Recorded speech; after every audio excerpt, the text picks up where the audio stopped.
Hello everyone and welcome back to Lucky Loads 15, where you've tuned into a different video as the usual vlogs on the daily horse race and betting. This is episode 2 of the series that we introduced last week here on the channel, and it's called The Loader Look, where I look at a current theme or debate going on in the world of horse racing, current affairs, things like that as well in the sport, and giving my opinions on what's going on out there, choosing a different subject and topic every week. Our first Loader Look last week, episode 1, was a debate about who's the better jockey, Ryan Moore or Frankie Dettori.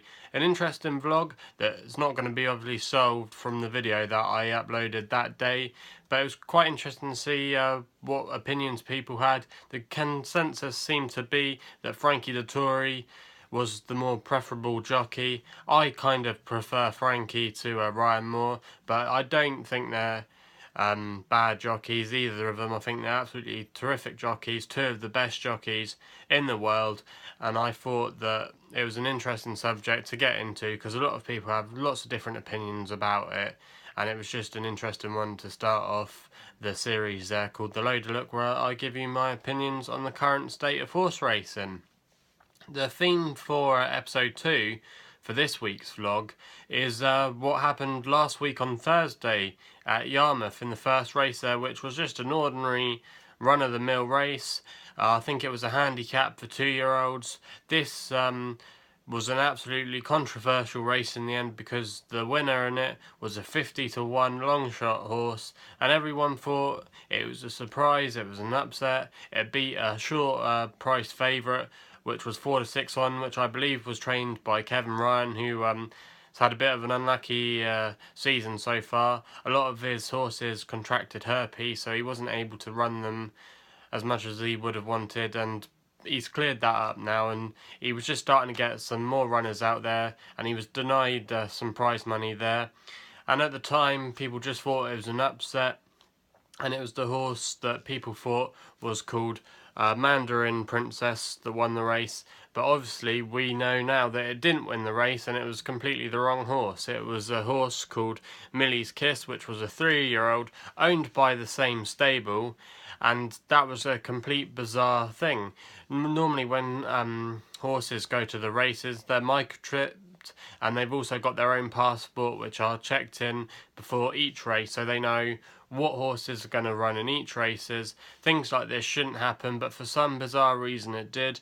The trainer of this horse is a trainer that I'm not too familiar with, but it's a horse trainer called Charlie McBride, and he's probably more of a lesser well-known stable, but he will always be remembered for this incident. I think it was one of his young stable staff got mixed up with the saddles, and this horse that should have been running Mandarin Princess was not taken out on time at the race, and it was the horse called Millie's Kiss, which was the one that was delivered onto the racetrack, and it proved that it was definitely the better horse by the fact that it was older on the day. But it was quite a while to unravel the mystery of that race. Apparently there was a few rumours down on track at Yarmouth that they got in the wrong horse, and it was only until about 4 o'clock, about 2.5 hours after the race, that they came out, and then I identified the problem, and it turned out that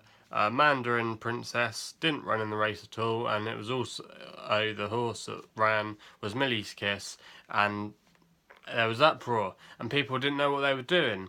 A lot of people were very angry that they lost money on the race, especially with the people that are backed the odds on favourite at really short priced odds, and a lot of people were angry with that, and there was a lot of frustration out there and what to do really. A lot of people didn't really know what to do. I think some of the bookmakers were reasonably kind, and they actually did pay out on the second place as the winner in the race.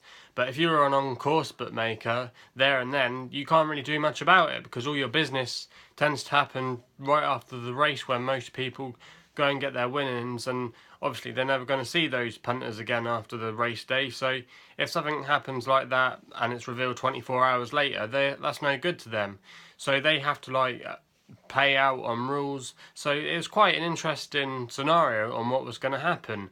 it was a really bizarre thing, but I think a lot of bookmakers, if you paid online for your bet, you kind of got a little bit of satisfactory service from the bookmakers. They did pay your stake back, I believe, but if you backed a horse and it came midfield or got well beaten, you're still going to be annoyed, because you could argue that the horse that won, Millie's Kiss, blocked your horse's route into the race and hampered it, and your horse didn't get the run of the race because for various reasons it could have collided with this horse that won, Millie's Kiss, in the race. And you're probably thinking, well, why don't I get my money back?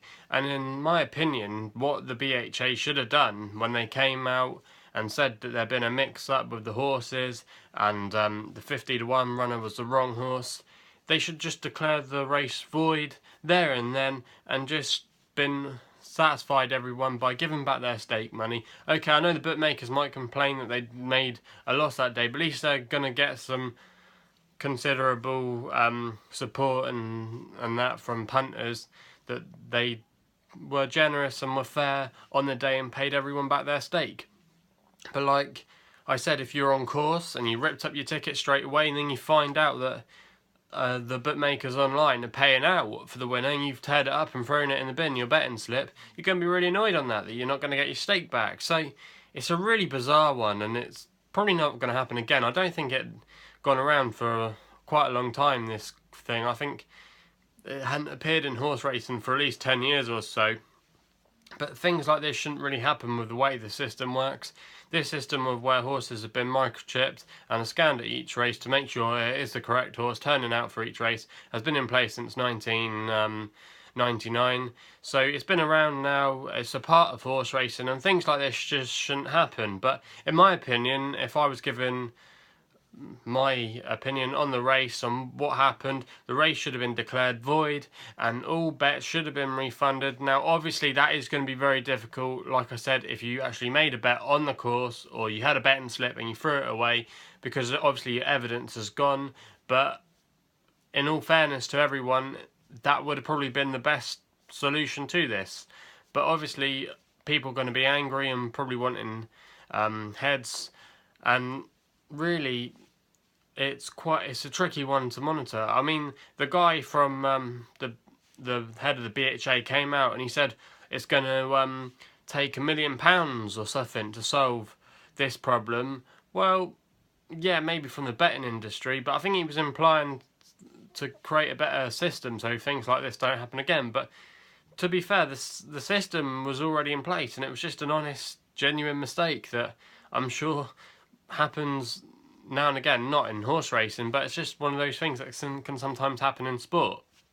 And I just think that it's going to be the stable that suffer and the poor stable lad that made the mix-up. He's probably going to get called names for the rest of his life and things like that. So really, it was a bit of a horrible thing, especially if you're the person that did the mix-up, and also the trainer as well. He might be a bit of a laughing stock, but the best thing they should have done is just declared the race void. Punters would have been happy at least, and they can go away and try and address those issues, and hopefully something like this won't happen again in horse racing. It probably will do one day, but hopefully not for a long time, and hopefully not on any winner's eye back. So yeah, that's what I thought they should have done. They should have just declared the race void and should have paid everyone who had a bet in that race back. But like I said, that is hard to manage and maintain, especially if you just wrote out and you went to the bookmakers, or you're on course and you got a paper slip and you threw it away and it's gone in the bin. So obviously that was probably the only group of people that are going to suffer. But I think genuinely that was probably the best thing they should have done, just declare the race void. Anyway, let us know what you think on should have happened at Yarmouth that day.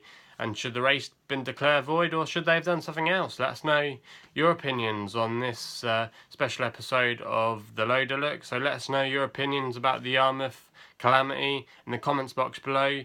Keep tuned for our daily horse racing videos, where we give our predictions in the each waiver format each way lucky 15 bet every day. So it's just a bit of fun we have on the channel here. Please subscribe to the channel if you haven't done so already. Like I've said millions of times on the channel, this channel was created because in September I'm going back to university to study a master's degree in sports broadcast and journalism. I've never really come from a background in this before.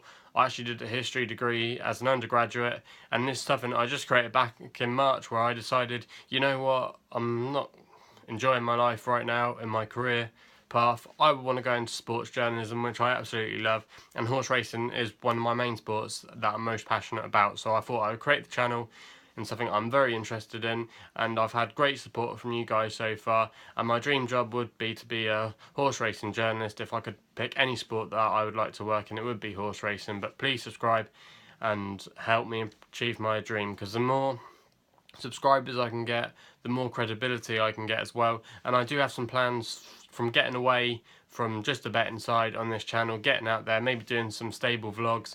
I don't live too far away from many good horse racing trainers, and if we have some more subscribers, and I'm also building my portfolio as well, I've got a good network around me at the moment. I've got some good contacts, so when I get a few more subscribers, maybe if we can get to that 100 mark, then that's when hopefully we can start the ball rolling and definitely start improving the content on this channel. So please subscribe if you haven't done so already.